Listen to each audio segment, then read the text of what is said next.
Welcome to M.M.A. News. Tonight we have breaking news about how we can reduce the use of fossil fuels and Earth's natural resources to help our planet. First tonight we have a special guest.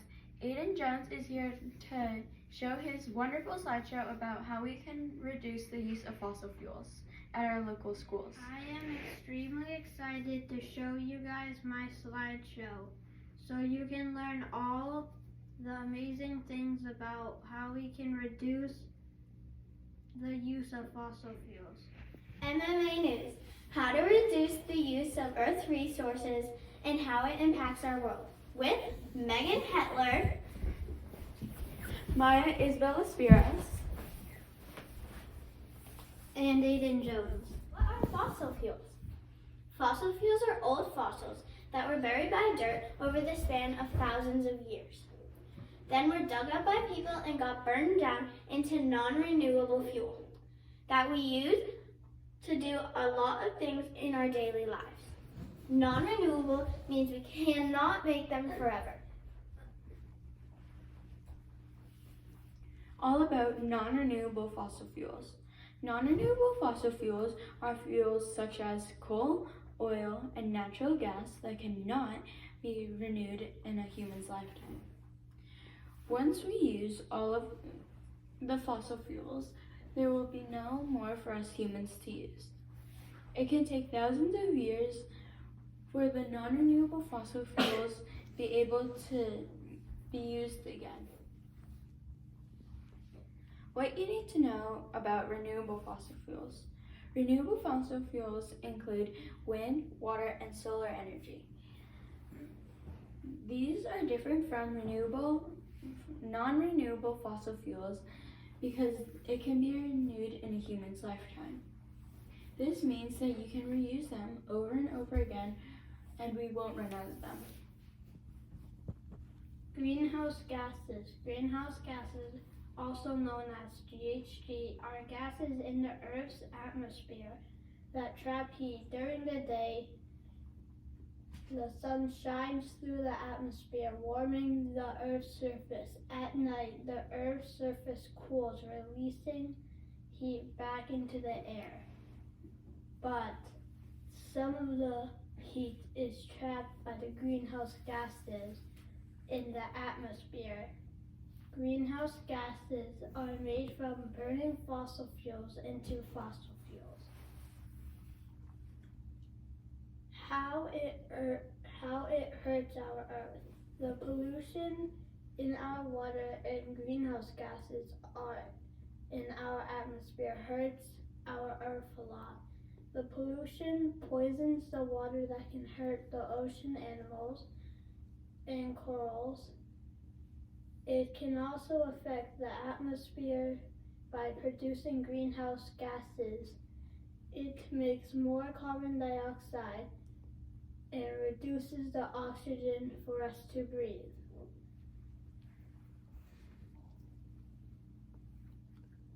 All about the 3 R's. The 3 R's are the 3 steps on how to reduce our trash. The landfills are the places the trash that we throw away go to. And it is where the trash trucks bring all of our trash when they collect it. Number 1, reduce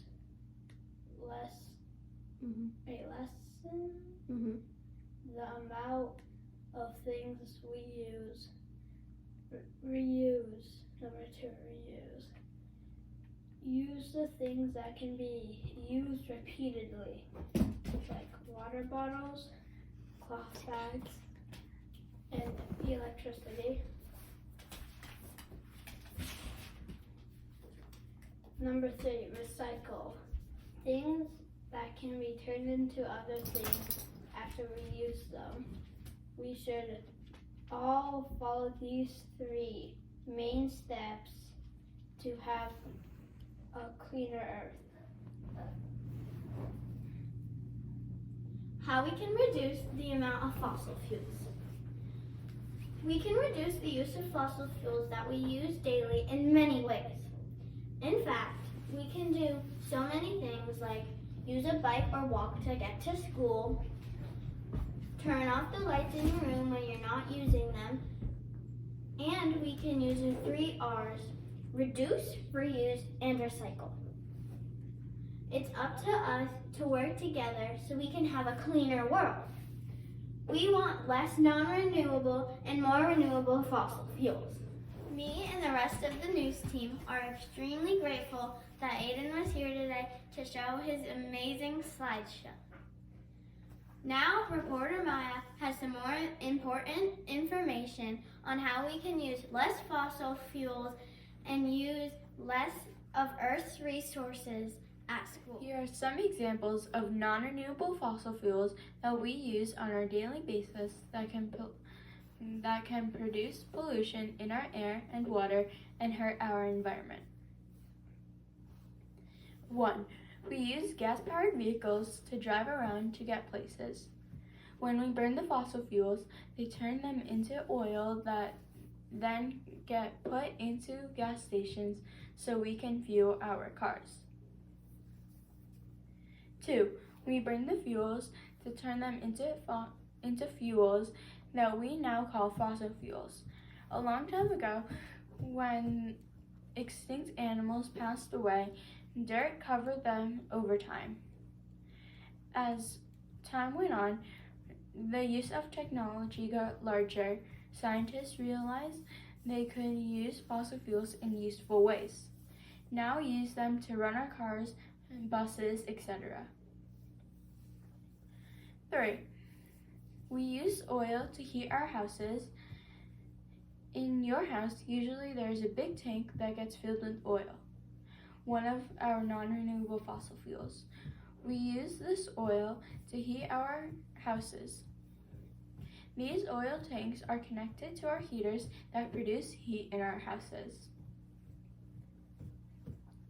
Some houses use coal stoves that are bad for our planet. Coal stoves are almost like fireplaces, but without a chimney. When we use these, we can put coal in our stoves that can be used for fossil fuels. Those are some great examples, reporter Maya.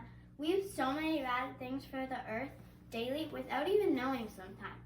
So now I'm going to give you some other ways on how we can produce less pollution and use less fossil fuels. Number 1, instead of using vehicles that use a lot of fossil fuels, we can just use electric cars. These cars can help our environment a lot. They will only use electricity, which help the use of fossil fuels. Number 2, instead of burning fossil fuels, we can just make more wind turbines. Even though it will cost a little more money than fossil fuels, it will still be really good for the environment. Number 3, we can use less heat in our houses by getting better insulation in our house, so we use less heat. This will help a lot and change a lot of things.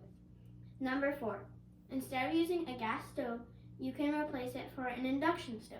These stoves are better for our environment because they use only a little fossil fuels, and gas stoves use a lot of fossil fuels. Those were amazing examples, Newscaster Meg.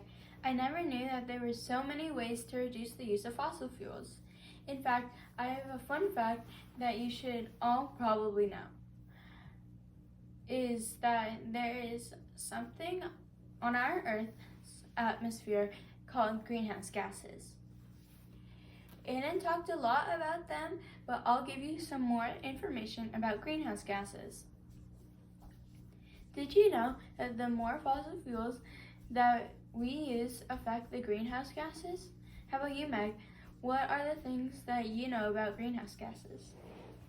Well, Maya, I just know a couple of things, but I think I'm willing to tell you all. The chemicals such as carbon dioxide, also known as CO2 and methane, are in greenhouse gases. But there is a problem. We are using a lot of fossil fuels. The chemicals that we use go into the atmosphere, and the more greenhouse gases, the more the earth gets warmer. And this is the cause of global warming. Because of this, I don't know about you guys, but I love polar bears. And I get really sad because of global warming. These animals are losing their homes and food because of this. Also, global warming is changing the temperature. by a lot and giving us unexpected weather. And because of that, we have been getting less snow in the past years. Remember the things I told you about how we can reduce the amount of fossil fuels being used? If you do, try to remember them, because if we don't have to burn as many fossil fuels to turn them into fossils, it will slow down the warming on Earth and eventually, over time, reduce the amount of greenhouse gases in our atmosphere. Wow, Meg, that was a lot of things. I thought you only knew a little bit about greenhouse gases. That wraps up this episode of M.M.A. News. Hope you learned tons! Thank you for listening to our news with Megan Hetler, Maya Isabel Espiras, And Aiden Jones.